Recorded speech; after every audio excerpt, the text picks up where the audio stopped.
खनन हमेशा एक विवादित विषय रहा है और नदियों पर खनन की बात हो तो पर्यावरण नियमों की अनदेखी की कई मिसाल सामने आती हैं। आज बात उत्तराखंड की रिवर ट्रेनिंग पॉलिसी में बदलावों को लेकर। क्या उत्तराखंड सरकार आपदा प्रबंधन की आड़ में अंधाधुंध खनन को इजाजत दे रही है? क्या आपदा को रोकने के बहाने संसाधनों की लूट का रास्ता तो नहीं खोला जा रहा, जो आने वाले दिनों में अधिक भ्रष्टाचार और पर्यावरण के विनाश का कारण बनेगा? बहुत बहुत शुक्रिया एक बार फिर से इको एंड एनर्जी टॉक में हमारे साथ जोड़ने के लिए। जैसा कि आपने अभी सुना, हम आज बात करने जा रहे हैं जो नदी में खनन होता है, रिवरबेड माइनिंग की। और माइनिंग अपने आप में एक बहुत बड़ा इशू है। जितने भी मिनरल्स एक्सट्रैक्ट किए जाते हैं या खनन किया जाता है पूरी दुनिया में, उनमें 85% या 80% से ज्यादा परसेंट से ज्यादा जो मिनरल है वो रिवरबेड से ही निकाले जाते हैं। इसकी इकोलॉजिकल इंपॉर्टेंस के बारे में हम आपको बताते रहे हैं पहले, लेकिन आज हम एक बहुत ही दिलचस्प बात को लेकर आए हैं सामने कि किस तरह से एक सरकार आपदा प्रबंधन कानून यानी डिजास्टर मैनेजमेंट एक्ट का इस्तेमाल कर सकती है माइनिंग को, गैर कानूनी माइनिंग को या नियमों को फ्लाउट करने के लिए, नियमों का उल्लंघन करने के लिए। इस पर हम बात करेंगे मुक्ता जोशी से, जो लीगल एसोसिएट हैं एलसीडब्ल्यू की, लैंड कॉन्फ्लिक्ट वॉच, और वो इस बारे में बताएंगी। उन्होंने अभी एक पीस लिखा है जिसे मैं शेयर कर रहा हूं डिस्क्रिप्शन बॉक्स में, हिंदी और अंग्रेजी दोनों में। newslaundry.com पर वो पीस छपा था, वो आर्टिकल छपा था।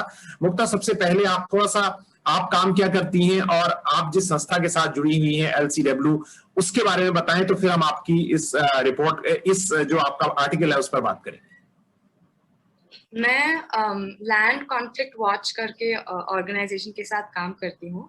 तो लैंड कॉन्फ्लिक्ट वॉच एक रिसर्चर्स का नेटवर्क है जो इंडिया में जो ऑनगोइंग लैंड और नेचुरल रिसोर्स कॉन्फ्लिक्ट्स है वो उनको ट्रैक और कंपाइल करता है।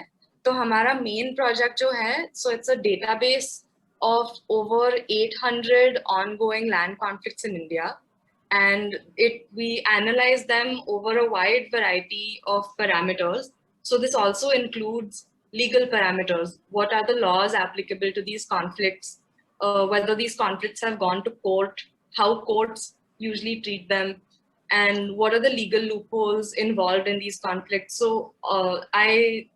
I lead the team that's analyzing the legal aspects of these conflicts, but we do have a wider network. So along with this, that's our main project, but we also try to report any issues of natural resource conflicts and otherwise in India. So that's where the story came. तो land conflict watch के बारे में मैं अपने दर्शकों को बताऊं, खासतौर से उन युवा पत्रकारों को जो रिसर्च करना चाहते हैं, पत्रकारिता करना चाहते हैं, उस वेबसाइट पर जाएं और उनके जर्नलिज्म के बारे में भी कई उनके प्रशिक्षण शिविर जो हैं, बूट कैंप्स वगैरह होते हैं, उनको आप ट्विटर पर फॉलो कर सकते हैं। लेकिन आपकी रिपोर्ट पर लौटते हैं, यहाँ पर मुक्ता, जो आपने आर्टिकल लिखा, उसमें सबसे पहले समझाइए कि मेन इशू क्या है, आपको प्रॉब्लम क्या है जिसकी वजह से आपने देखा कि क्या अवहेलना नियमों का, क्या what flouting of laws was taking place, जिसके बाद आपने वो खबर ने आपका ध्यान खींचा अपनी ओर। I think I should start by explaining कि river training exactly होता क्या है. So river training is basically any artificial measure that is undertaken to direct the flow of a river in a certain way in order to prevent disaster. So this can be done this can be done in many different ways. So sometimes there are embankments that are built on the side of the river to ensure that the water doesn't overflow. In this case, जो उत्तराखंड की river training policy है, what it is trying to do is river training by desilting the river. So what desilting does is जो silt और sand और river bank material जो जमता है river में, so it removes it from the river bed so that the river becomes deeper in order to ensure that the river doesn't change its course and cause flooding. And this has been done. So ये 2016 से policy 2020 में revise की गई है, and they've invoked the Disaster Management Act in order to do this. Now, I don't think, I mean, if you, on the face of it, I don't think the policy itself is in violation of any law, or that they are not within their power to make such a policy. I don't think they've done that. I think it's actually been drafted very cleverly. Basically, under the Disaster Management Act, state governments को power दिया जाता है कि disaster management के लिए कुछ भी measures ले सके. So now मैं इस पे वापस आऊंगा. मैं इसको थोड़ा कंपार्टमेंटलाइज करके रखते हैं, वन बाय वन जाते हैं. पहली चीज जो आपने भी कही, मैं और सरल करके दर्शकों को बता दूं जो देख रहे हैं, वो ये कि जैसे मुक्ता ने कहा कि अगर नदी इस तरह से बह रही है तो रिवर ट्रेनिंग का मतलब यह है कि नदी को का जो डायनामिक्स है, पूरी पानी बहने की जो ताकत है उसकी, वो बीच में रखी जाए. तो अगर दोनों ओर अगर मलबा इकट्ठा हो रहा है तो उसे ना हटाया जाए और नदी के बीच से मलबे को हटाया जाए. इसको रिवर ट्रेनिंग कहा जाता है. और अगर रिवर ट्रेनिंग जो 2016 की पॉलिसी बनाई गई थी, मुक्ता का कहना है कि सरकार ने कुछ गैरकानूनी किया, ऐसा तो नहीं कहा जा सकता, लेकिन उन्होंने इस चतुराई से नियमों को बदला है कि रिवर ट्रेनिंग जो है पॉलिसी है उसमें बदलाव लाकर उन्होंने कुछ ऐसा किया है जिससे नॉर्म्स का, जो पर्यावरण सुरक्षा संबंधी नियम है, इन्वायरमेंटल सेफगार्ड है, उनकी अवहेलना हो रही है. Right. So basically the policy has been very cleverly drafted. So even within the 2020 policy, there is a committee that has been set up in order to identify the areas where there is an excess of silt, and these are the areas where the river training or desilting or sand mining will be conducted. I think the main issue here is that instead of there first being a study which showed that this excess of silt is causing flooding, I think the issue is that the fact that a blanket policy has been put into place based on the assumption that silt and riverbed material is what is causing disaster. So it's first you're basing, I mean, you're treating silt, which is in fact a very precious commodity for the mining industry. So that is being treated as something unwanted, and then a blanket policy, a blanket statewide policy has been issued, which assumes that this silt is something that needs to be gotten rid of. And then under this, because it's a disaster management effort, it's being treated separately from sand mining, which is what it actually is. And all the environmental clearance requirements and all the safeguards that are in place to ensure sustainable sand mining are no longer applicable. आप ये कह रही हैं कि सरकार ने क्या किया, जो पॉलिसी मेकर्स ने जो पॉलिसी में चेंज किया, उसके साथ साथ ये भी है कि अब डिजास्टर मैनेजमेंट, डिजास्टर हो सकता है, जो नदी में रेत और मलबा इकट्ठा हो रहा है, डिजास्टर हो सकता है. इस बहाने से उन्होंने जो है नियमों का उल्लंघन, नियमों को फ्लाउट करने के लिए जगह बनाई. राइट. तो नियमों का जो उल्लंघन हो रहा है उनमें कौन कौन से, जैसे आपकी रिपोर्ट से पता चलता है, एक तो उन्होंने मैकेनाइज्ड माइनिंग को अनुमति दे दी है, जो कि पहले हाथ से ही होता था. तो could you throw some light on this कि कैसे जो है वो नियमों का अब ज्यादा उल्लंघन हो रहा है जो पहले शायद नहीं होता. Yeah, certainly. So the first thing is like you said, that they have allowed for mechanized mining, which I think is the biggest red flag. Secondly, they have increased the amount of mining that can take place. For example, if you earlier there was a very clear restriction on the amount of riverbed that can be dug. That has been completely dug away with. In fact, when I was researching for the story, I spoke to an official of the mining department, a senior official of the mining department, who did not wish to be quoted in the story. But when I was asking him for a clarification about why this why these restrictions have been done away with, his explanation was basically that earlier, even if there was excess silt beyond a certain level, because there were restrictions, they were not able to remove it. But in order to ensure that they can remove as much silt as possible for disaster management, they've done away with those restrictions. So again, this shows the assumption that they're proceeding with, which is that silt is unwanted material. which is not a correct assumption, and many environmentalists disagree with it. एक minute यहाँ पर रुकिएगा आप, क्योंकि मैं इतनी चीज बता दूं। आपने दो बातें कही। पहला तो ये कि अब मशीनों की इजाजत अनुमति दे दी गई है। अब मशीनों का इस्तेमाल हो सकता है, जो पहले मशीनों का इस्तेमाल अमूमन नहीं होता था। तो ये एक बड़ी समस्या है। और अब अमाउंट ऑफ जो एक्सट्रैक्शन है या एक्सट्रैक्टेड अमाउंट है, उस पर पाबंदी एक तरह से खत्म हो गई है। तो बेइंतहा जो बहुत ज्यादा अनकंट्रोल्ड अनब्राइडेड माइनिंग जो है रिवरबेड मटेरियल की हो रही है। तो ये दो एक चिंताजनक चीजें हैं। जबकि हमने और इस बात को कहा जा रहा है कि सिल्ट हटाएंगे, पत्थर हटाएंगे, रोड़ी हटाएंगे, आरबीएम मटेरियल, तो बाढ़ नहीं आएगी। जबकि इसके कोई वैज्ञानिक प्रूफ हमारे पास नहीं है कि ऐसा करने से बाढ़ नहीं आती। ये भी आपने जिक्र किया अपनी स्टोरी में कि it doesn't necessarily stop floods by desilting the river in the middle of the bed. There are very limited instances in which it can help prevent floods. But I think the manner in which a blanket policy, a statewide policy has been issued based on this assumption is disproportionate to the harm caused by silt. तो मुक्ता, एक बात मैं ये भी समझना चाहता हूं कि जो पॉलिसी में चेंजेस हुए आप बता रहे हैं, तो क्या वो परिवर्तन है, क्या उनके डिटेल्स आप मुझे बता सकती हैं? So one of the major changes that they've made is earlier they had to leave a certain distance from the edge of the river and only mine in the middle. That has been because a certain distance of a certain number of meters had to be excluded from the edge of the river.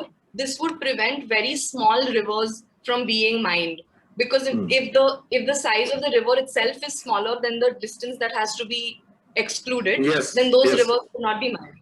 Now they have changed that restriction and said that you can dig up to half the breadth of the river. So regardless of the size of the river, now you're permitted to mine it. Right. मैं इसको थोड़ा समझाऊं, क्योंकि इसमें बहुत महत्वपूर्ण चीज समझने की है।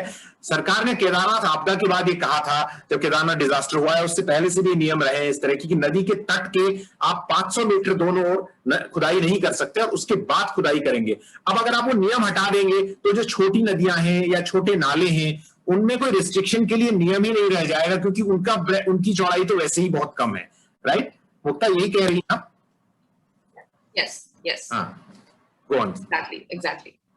Also, in the 2020 policy, if a private contractor does not show any interest in the auction, then only then can a government agency dispose of the riverbank material and the silt, and they are not permitted to use it for any commercial purpose.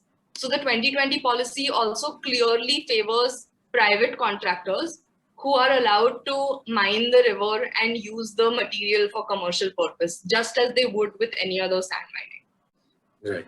And very interestingly, I came across a writ petition that was filed by a mining contractor in 2020 itself. And the challenge was actually unrelated to environmental concerns. The mining contractor actually wanted the auction for the river training to be conducted in the same way as other mining leases. And it was the court that finally distinguished, saying, oh, the river training policy is not the same as a mining lease, because the river training contracts are for a much shorter duration. But I thought it was worth noting that this was the same mining contractor who has a number of mining leases. So these are the same people who are doing sand mining elsewhere. So in effect, there is no difference between the kind of desilting that is being done for river training works and ordinary sand mining that's being done commercially. Right. तो हमारी नदियों पर एक तरह से मैं बार बार एक environment journalist के तौर पर हम लोग ये कहते रहे हैं कि हमले हो रहे हैं, और वो हमले इस तरह से हो रहे हैं कि लोगों को समझ में नहीं आता कि नदियां जो हैं, they are not just flowing water, sand and stones, a lot of there is an ecological web around them, and lot of creatures, they breed there. वो उनका प्रजनन क्षेत्र है, वो वहां वो पैदा होते हैं, रहते हैं, उनके लिए जगह है। लेकिन एक सवाल मुक्ता जो आपसे और हमसे पूछा जाता है इस तरह के रिसर्च, इस तरह की रिपोर्ट्स, इस तरह के आर्टिकल्स के बाद, माइनिंग नहीं तो फिर ऑल्टरनेटिव क्या?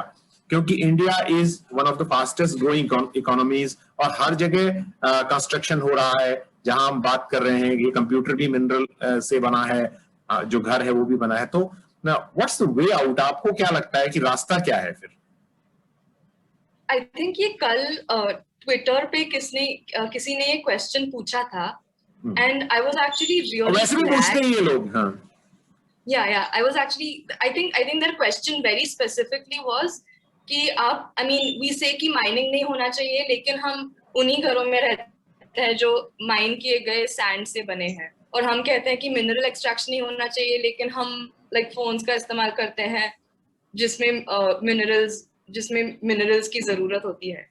And I think, I mean I was actually very glad to see this question because it was being asked in good faith. And usually when you see these questions being asked, it's usually to detract from questions of sustainability and justice, for example. Like, oh, you think capitalism is bad and yet you're tweeting from an iPhone. Or, oh, you think mining should be controlled and yet you're living in a house that's made of sand. But I mean, this question was being asked genuinely, and that made me think about it more deeply as well. And I think the answer is that you can't look at these concerns without looking at the larger system in which resource extraction and manufacturing takes place. And you also can't look at these questions without considering the concept of environmental justice. Because the reason that people don't have homes today is not because we have not mined enough sand. And the reason that enough people don't have phones and access to technology is not because that we haven't, I mean, extracted enough minerals. It's not because there isn't enough. So, I mean, on the contrary, the way production takes place today is that it's designed in such a way that products last for shorter and shorter periods of time. Things are marketed in such a way that we throw them away faster and faster. And in the meantime, there's no sign of the gap between the criminally rich and the poor and the marginalized reducing at all. So, I mean, even if we look at this in the limited context of this story and illegal mining, I think in any question of resource extraction, there is going to be some sort of conflict between the concerns of people who want to extract the resource and environmental concerns. But I do think that, I mean, in this very limited context, I do think that's why the government exists. The government is supposed to take care of these concerns and ensure that they're able to balance them. And that's how government policy should be designed. And there's obviously one issue that there are vested interests in the government itself. And that's why these policies are not framed in the most sustainable manner. But here we can see that even those policies that have been designed by the central government are not being followed by state governments. right. So I don't think any environmentalist would ever say that the solution to this is that that houses shouldn't be built and that we shouldn't have phones. But I do think that, it's not appropriate to ask these questions without understanding the larger context in which it's taking place. Right. So, if I could recapitulate what you said in Hindi, आपने कहा कि जो resources का जो extraction है वो मूल रूप से सस्टेनेबल तरीके से होना चाहिए, लेकिन आज पॉलिसी इस तरह की डिजाइन है या इस तरह से लॉपसाइडेड है या इस तरह से इंटेंशनली बनाई गई हैं कि वो कंजम्पशन को बढ़ावा देती हैं। हम यूज एंड थ्रो की पॉलिसी को बढ़ावा देते हैं। हम पुराने फोन को ठीक करने की बात नहीं करते हैं, बल्कि उसको फेंक के नया फोन, क्योंकि हम बाजार की जो नीतियां हैं वो इस तरह से डिजाइन की गई हैं। और दूसरी बात यह है कि लोग टेक्नोलॉजी उनके पास नहीं है क्योंकि वहां पर मतलब वहां माइनिंग नहीं हो पा रही। उसका रिश्ता आपस में बनाने की जो कोशिश की गई वो अपने आप में बहुत ही वो त्रुटिपूर्ण है। वो अपने आप में सोच बहुत त्रुटिपूर्ण है, क्योंकि हम सस्टेनेबली माइन करें, मिनरल की चोरी रोके, तब भी घर बनेंगे। अगर मिनरल इकोलॉजिकली सस्टेनेबल तरीके से निकाले जाएंगे तब भी घर बनेंगे, कोई दिक्कत नहीं है। और हम ऐसी टेक्नोलॉजी के लिए क्यों ना लड़े जो सैंड और पत्थर का इस्तेमाल कम करें और ज्यादा इको फ्रेंडली तरीके से घरों को बनाए। लेकिन वो लंबा रास्ता है या लंबा नहीं भी है तो ऐसा हमें बताया जाता है कि बड़ा कठिन रास्ता है और उस पर चला नहीं जा सकता। लेकिन मुक्ता, आपने जो ये स्टोरी की है इसके लिए आपने हमसे बात की, इसका बहुत बहुत शुक्रिया। और लैंड कॉन्फ्लिक्ट वॉच में आप आगे भी जो है आपकी लीगल रिसर्च जो भी आपके साथी कर रहे हैं आपका उसका उस पर हम नजर रखेंगे। फिलहाल के लिए बहुत बहुत शुक्रिया। Thank you so much.